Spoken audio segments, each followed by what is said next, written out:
स्वाभिमानी शेतकरी संघटना आणि शेतकरी कामगार पक्षाच्या महत्त्वपूर्ण अशा माध्यमातून शेतकऱ्यांच्या प्रश्नांना न्याय देण्यासाठी आणि जनजागृती करण्यासाठी एका महत्त्वपूर्ण अशा कार्यक्रमाचं आयोजन करण्यात आलं होतं.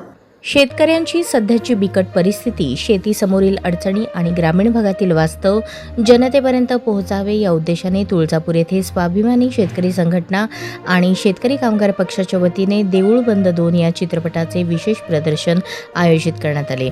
या उपक्रमाला नागरिकांचा उत्स्फूर्त प्रतिसाद मिळाला. यावेळी शेतकरी प्रश्नांवर बोलताना स्वाभिमानी शेतकरी संघटनेचे जिल्हाध्यक्ष रवींद्र इंगळे यांनी सांगितले, शेतकरी हा देशाचा कणा असूनही आज अनेक संकटांना सामोरे जावे लागत आहे. शेतीमालाला योग्य भाव, वाढते उत्पादन खर्च, नैसर्गिक आपत्ती आणि कर्जबाजारीपणामुळे शेतकरी अडचणीत सापडला आहे. अशा वेळेस समाजाने शेतकऱ्यांच्या वेदना समजून घेणे गरजेचे असल्याचे त्यांनी नमूद केले. कार्यक्रमात शेतकरी कामगार पक्षाचे तालुका चिटणीस उत्तम नाना अमृतराव, श्रीधर जाधव, धनु रोजकरी, बगडी यांच्यासह अनेक कार्यकर्ते उपस्थित होते. चित्रपटाच्या माध्यमातून ग्रामीण वास्तव आणि शेतकऱ्यांच्या समस्या प्रभावीपणे मांडण्यात आल्याने उपस्थित नागरिकांनी उपक्रमाचे स्वागत केले. कार्यक्रमाच्या शेवटी आयोजकांच्या वतीने उपस्थितांचे आभार व्यक्त करण्यात आले.